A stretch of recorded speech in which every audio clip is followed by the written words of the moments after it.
Salut, c'est Thierry. Alors, l'émission va bientôt démarrer, l'enregistrement, comme je vous avais annoncé hier. Je démarre tout simplement cette vidéo par une émission qui s'appelle La quotidienne à la maison, qui se passe tout simplement, si je ne me trompe pas, sur France 5. Et je vous mettrai le lien ici en dessous si vous pouvez la retrouver, bien entendu. Mais en tout cas, vous pouvez me suivre parce que là, j'ai enregistré aussi. Et puis, pour pouvoir vous passer quelques petits extraits, voilà, pour voir comment ça se passe. Vous allez comprendre un peu l'objectif, bien entendu, c'est dans le cadre du coronavirus. Allez, c'est parti. Qui sont réparties sur tout le territoire. Thierry, essayez de rester dans cette position et de ne pas trop vous avancer et reculer. Ok. Parce que vous risquez de rentrer et de sortir du cadre. Ça marche. Notre dossier du jour consacré aux agriculteurs et aux éleveurs, comment s'en sortent pendant la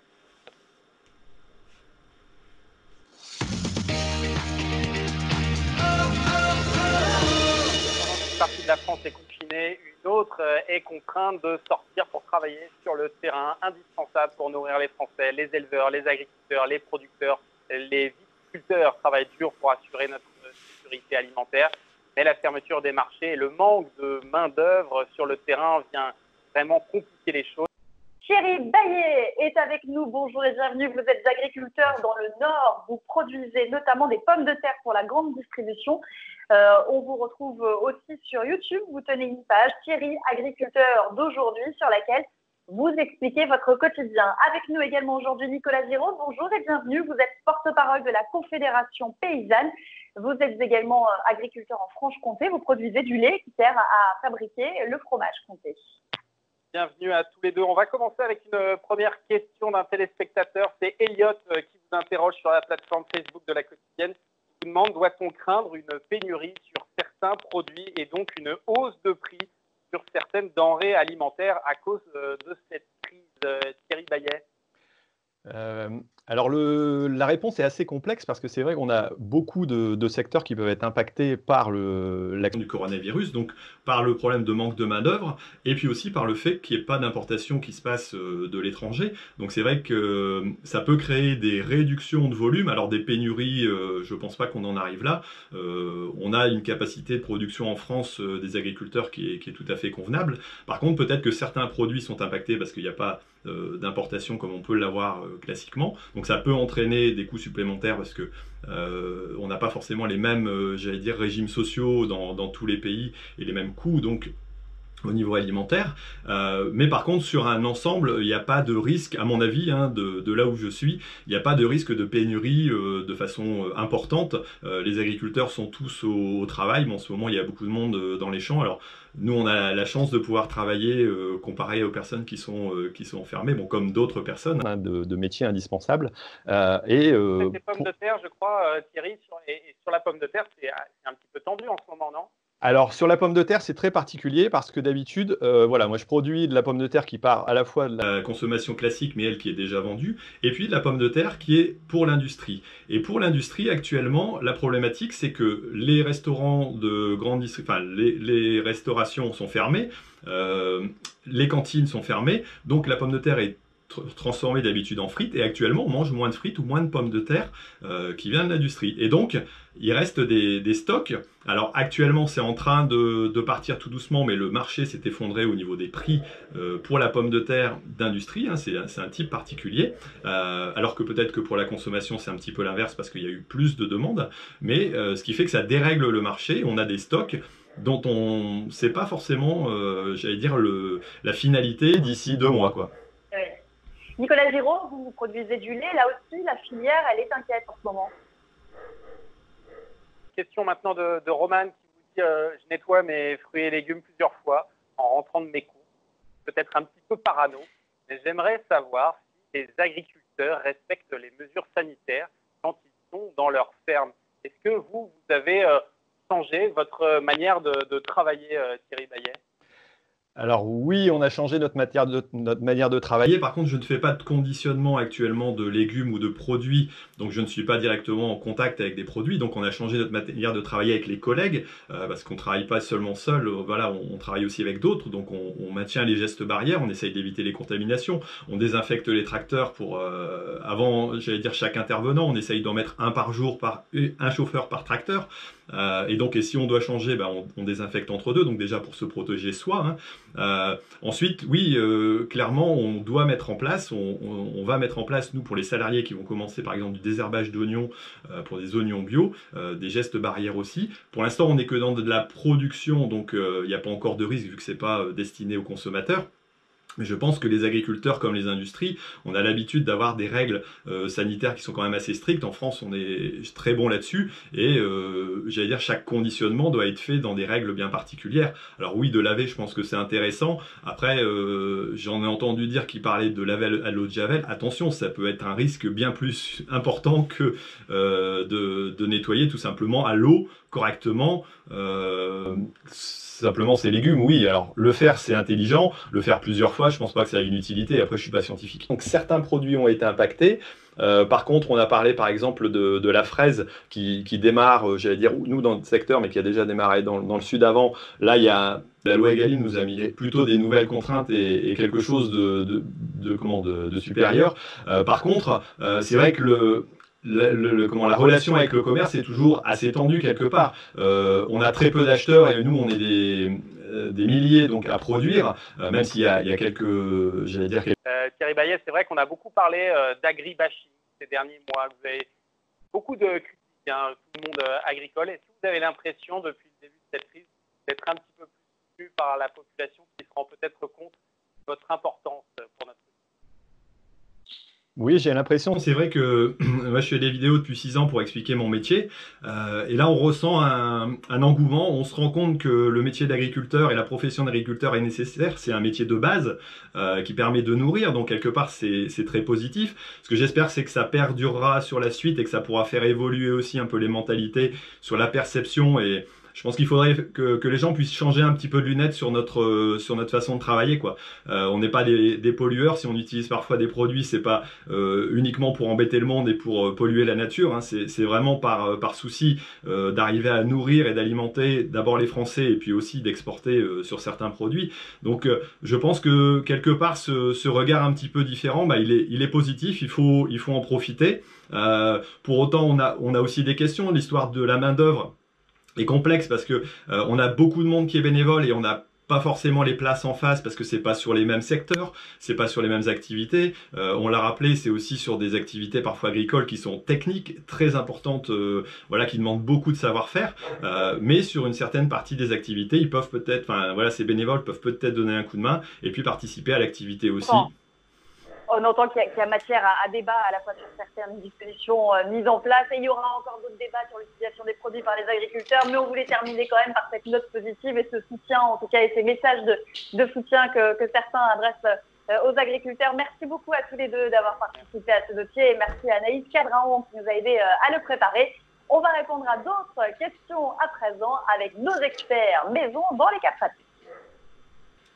Et voilà, l'émission est terminée, l'enregistrement tout au moins. Donc ça va être diffusé lundi. Et là, on parle de pommes de terre.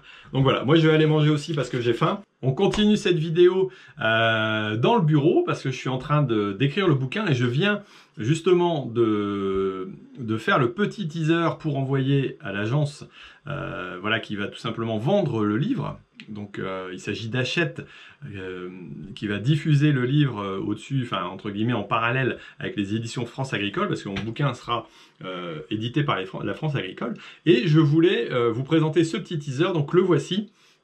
Et ensuite, je vous fais la lecture d'un petit passage du début, j'allais dire, d'un petit passage qui est presque la fin du bouquin où j'explique comment mon petit-fils, Arthur, l'agriculteur du futur, passe sa journée. Donc voilà, je vous montre ça et puis après je vous présente tout de suite la suite. Et puis, bon, on se retrouve après. Bonjour! Je vais vous présenter le contenu de l'ouvrage que je voudrais éditer avec vous d'ici la rentrée et qui parle d'agriculture. Alors je m'appelle Thierry, je suis agriculteur dans le Pas-de-Calais et suite à un souci qu'a eu mon fils avec des camarades de classe, je me suis mis à expliquer mon métier d'agriculteur et pour prolonger ça au-delà des vidéos sur YouTube, j'ai voulu écrire un livre qui explique l'agriculture justement. Et donc dans ce contenu, je commence par une brève histoire de l'agriculture, donc qui comporte l'explication un petit peu de l'après-guerre jusqu'à maintenant, pour expliquer à quoi on en est arrivé et comment on en est arrivé à une différenciation et un décalage entre l'appréciation des consommateurs et puis de l'agriculture de maintenant, ce qui fait qu'on est assez mal compris globalement. Ensuite, j'explique la définition de l'agriculteur et je définis aussi un petit peu le contexte et l'état actuel de l'agriculture française, l'état de santé des agriculteurs, les surfaces, le type de production qu'ils réalisent, pour pouvoir donner un plan un peu plus global de l'activité réelle que l'on a actuellement. J'en arrive au chapitre où j'explique qu'il n'existe pas une agriculture, mais des agricultures. On va parler de conventionnel, de bio, de TCS, de semi-direct et d'autres types d'agriculture qui sont en forme de développement. J'explique aussi pourquoi on ne peut pas appliquer certaines méthodes qui sont proposées, par des personnes et qui voudraient que ce soit applicable en tout lieu et en tout temps, mais que globalement sur des exploitations agricoles de type française, il est impossible d'appliquer à grande surface. J'y explique ensuite les différents modes de commercialisation, que ce soit les contrats, la vente directe, donc les différentes formes de commerce. Et je réponds à une des questions aussi qui est souvent posée, pourquoi tous les agriculteurs ne pratiquent pas l'agriculture biologique ? Vient ensuite la réalité des agriculteurs de nos jours, c'est-à-dire comment se passe une journée d'agriculteur, comment se passe une année, que font les agriculteurs en hiver, c'est souvent une question aussi qui nous est posée. Vient ensuite la présentation de l'élevage en France, avec les reproches qui sont faits à l'élevage par rapport à la pollution, en essayant d'y répondre. Bien entendu, on parle de culture. Qu'est-ce qu'un cultivateur? Quelles sont les productions selon les secteurs, selon la région, au travers toute la France, pour mieux comprendre aussi les difficultés et les emprises foncières, par exemple, qui peuvent gêner le développement de l'agriculture et son bon fonctionnement global. J'évoque aussi la monoculture qui ne représente que 2% des surfaces agricoles en France, les différentes autres productions, les agromatériaux, la méthanisation, la production d'énergie. On a aussi les rôles cachés de l'agriculture, les rôles paysagers, le rôle social bien entendu, et puis par exemple les activités touristiques qui sont aussi importantes dans notre milieu. J'y explique ensuite les réglementations, que ce soit en matière de phytosanitaire, en matière de semences, au niveau de la PAC, au niveau des différentes règles que peuvent subir, les agriculteurs. Et j'essaye d'expliquer aussi pourquoi nous gardons l'usage de produits phytosanitaires, quels sont les bénéfices-risques. Et j'essaie d'expliquer aussi la différence entre le risque et le danger par rapport à ce qui nous est exposé par les ONG, entre autres. J'y parle de ce qu'est la réalité d'un agri-manager, un agriculteur qui vit dans son temps, qui fait les calculs, qui compte, qui sait utiliser aussi du matériel performant et récent. J'arrive ensuite aux difficultés de l'agriculture, entre autres, avec les riverains par exemple. On a aussi bien entendu les problèmes de suicide qui arrivent en agriculture et qu'il ne faut pas négliger. Pourquoi notre métier est si regardé? Tout simplement parce qu'il est à ciel ouvert et qu'on ne peut rien cacher. J'arrive ensuite dans la présentation de l'agriculture dynamique et innovante, le fait de travailler beaucoup en groupe alors qu'on nous croit seul. Souvent on a des activités de travail de groupe qui sont assez importantes, le réseau des coopératives, les modèles d'agriculture qui évoluent, pourquoi les agriculteurs se sont mis à communiquer aussi pour expliquer leur métier, et est-ce qu'il est encore possible de s'installer agriculteur lorsque l'on est jeune et lorsque l'on ne vient pas du milieu agricole. J'y évoque ensuite les solutions qu'apporte l'agriculture, en particulier le pompage de carbone qui permettrait de réduire drastiquement les gaz à effet de serre émis par l'ensemble des activités humaines. J'y évoque les possibilités de production d'énergie, les voies ouvertes vers une nouvelle agriculture. Je parle bien entendu d'agroécologie et de toutes ces voies qui nous permettent d'évoluer en parallèle entre la bio et l'agriculture de conservation des sols et donc de montrer des exemples très concrets de cela. Et avant de clôturer le livre, j'y présente une journée d'un agriculteur de demain, un de mes petits-fils qui serait dans un monde qui aurait évolué dans le bon sens et où l'agriculture aurait pris une place prépondérante et celle qu'elle mérite actuellement dans la société. Et pour clôturer, je rappelle que l'agriculture peut bien entendu évoluer, mais que pour cela, la décision est entre vos mains, entre les mains des citoyens, des politiques, mais aussi bien entendu des agriculteurs et de tout le milieu agricole qui doit avancer main dans la main pour pouvoir trouver des nouvelles solutions. Pour étayer ce livre, j'ai bien entendu pris des références très nombreuses, que ce soit sur des sites internet, que ce soit sur des livres, sur des rapports d'activité, mais aussi, pourquoi pas, sur les réseaux sociaux, quand cela se présentait. Mais le contenu est essentiellement basé sur l'expérience des agriculteurs que j'ai pu visiter durant la saison dernière, une dizaine dans toute la France, sur tous les types de production et tous les modes de production, toutes les cultures, tout ça pour pouvoir avoir vraiment un panel très large de l'ensemble des idées et du fonctionnement. Je veux que ce livre soit vraiment la représentation des agricultures de la France, auquel j'ajoute aussi mon expérience personnelle, j'allais dire mon ressenti aussi, qui permet de donner une âme à ce livre et le rendre le plus humain possible pour que chacun puisse s'y retrouver et y retrouver quelque chose qui le concerne et qui l'intéresse. Voilà, merci de m'avoir écouté. En tout cas, j'espère que ce livre retiendra votre attention. Et puis, je vous dis, pourquoi pas, à très bientôt. Allez, merci, au revoir. Ah oui, au fait, si vous avez encore une minute pour la promotion du livre, je vais vraiment essayer de développer l'ensemble des connaissances que j'ai pu acquérir sur la communication que j'ai développée avec mon activité de youtubeur. Je me suis basé aussi sur les connaissances d'Olivier Roland, entre autres, et de Monsieur Olicard, qui ont fait des livres qui sont devenus des best-sellers et pour lesquels ils ont utilisé leur audience pour pouvoir essayer de développer le commerce et la mise en avant du bouquin afin d'en faire, comme je vous le disais, un best-seller. Le but du jeu, ce sera vraiment de faire participer aussi les libraires à cette action, qui sont des vendeurs de proximité qui vont avoir suffisamment subi, entre guillemets, avec le Covid-19 et donc d'essayer de promouvoir la vente de ce bouquin tout simplement dans des librairies directement afin de favoriser leur activité. Je pense que c'est important pour des activités de petit commerce, mais aussi de le développer au niveau, bien entendu, des réseaux sociaux et d'en faire un maximum de visibilité, d'abord dans le milieu agricole pour essayer de le promouvoir et puis de le lancer, c'est là où je suis le plus connu, mais aussi en second temps, bien entendu, pour le grand public parce que ce livre est vraiment destiné au grand public et il faut absolument que lui puisse se découvrir parce que c'est vraiment l'objectif que je tiens, j'allais dire, à accomplir pour pouvoir réaliser pleinement mon vœu, j'allais dire, de pouvoir contacter un maximum de personnes et de leur expliquer vraiment la réalité de notre métier. Bon, allez, merci. Donc là, je vais tout simplement vous réciter, alors c'est la première fois que je le fais, donc c'est un peu nouveau, vous allez voir, bon, c'est tout simplement la journée d'Arthur, l'agriculteur du futur. Alors ça, je l'ai pensé ce matin au réveil, et je me suis réveillé de bonne heure, j'arrivais pas forcément à dormir, et donc je me suis mis à écrire et puis à pianoter ça. Donc voilà comment ça commence. Ce matin, Arthur a mis son réveil à 6h30. Pas d'intervention prévue avec des biostimulants ce matin. Comme d'habitude au réveil, il demande à son assistant vocal si la météo est toujours propice au semis. Même s'il sait pertinemment que les prévisions annoncées hier étaient bonnes et que les erreurs en termes de météo sont très rares de nos jours, il a gardé cette habitude qui le rassure sûrement au fond de lui.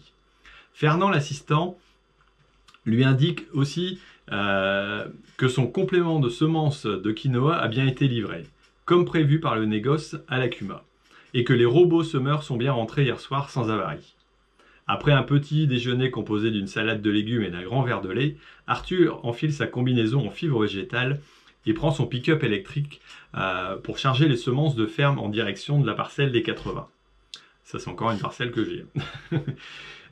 Il a rendez-vous avec Alexis, le salarié de l'Acuma. Celui-ci n'est plus tout jeune, mais ses compétences techniques sur les robots semeurs ne sont plus approuvées.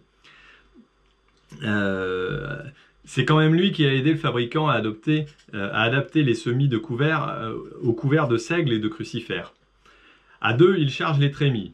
Avant, ils s'équipent de leur protection habituelle. Les microgranules stimulantes ont beau être d'origine naturelle et complètement bio, elles n'en sont pas pour autant anodines. La quantité fait le poison. Pendant qu'Alexis règle le dernier robot de semis aux conditions de sol, Arthur vérifie sa tablette, sur sa tablette la carte de modulation de semis et le choix des variétés selon le secteur de la parcelle. Il connaît bien ce champ et son hétérogénéité. La partie plus blanche sera semée avec une variété résistante à la sécheresse, toute nouvellement sortie, et le reste sera en semences de ferme. Il garde cette habitude de son grand-père, qui lui le faisait déjà et tenait à équilibrer ainsi coûts et production et technique. Après avoir lancé les robots semeurs, ils prennent le temps de discuter 5 minutes. Arthur s'inquiète du départ en pleine retraite d'Alexis. En même temps, à 70 ans, et oui, d'ici là, il est toujours en forme grâce à l'adaptation de son temps de travail dégressif depuis une dizaine d'années. Ne t'en fais pas, Valentin a pris la main, il commence à avoir une bonne expérience. Les nouveaux modules de formation mis en place par le Centre national de formation des CUMA sont très complets. Il est vrai que la technicité des métiers de l'agriculture ont encore considérablement évolué. Il en aura vu l'évolution depuis 45 ans, pense Arthur. Il est loin le temps des bineuses à caméra du début de sa carrière. En même temps, avec les semis sous couvert généralisés, on ne travaille plus les sols et le progrès des robots désherbeurs électriques et à vapeur d'eau ont permis de bien soulager le travail encore très manuel des débuts de la bio. Oui, on passe encore un peu à la main, mais c'est plus pour de la surveillance et pour enlever une herbe récalcitrante que la caméra a confondu avec une des plantes compagnes de nos cultures. Allez, direction la légumerie. Bon, j'arrête là, vous aurez la suite tout simplement quand vous lirez le bouquin. Donc voilà, je me suis amusé à écrire ça. Il y en a quand même pour une petite pelotée de pages. Et c'était tout simplement une prévision pour l'avenir. Mais je vous rassure, hein, ça se termine bien et comment il va se coucher tranquillement après sa journée. Voilà. Bon écoutez, moi je vous dis aussi que je vais vous lâcher pour la journée. Si vous avez apprécié la vidéo, n'hésitez pas à mettre un petit jet, à mettre un petit commentaire. Est-ce que vous allez acheter mon bouquin ? Bonne question, tiens, je voudrais bien le savoir. Répondez-moi à cette question-là. Et puis moi, je vous dis donc à demain pour des nouvelles aventures. Qu'est-ce qu'on va faire? Il y a de l'engrais à faire pour compléter au niveau des blés. Comme il a plu, on va faire un petit tour de plaine. Et puis, il y a aussi les traitements à faire en désherbage patate. Donc, je pense qu'on va pas encore s'ennuyer les prochaines vidéos. Allez, à bientôt. Salut!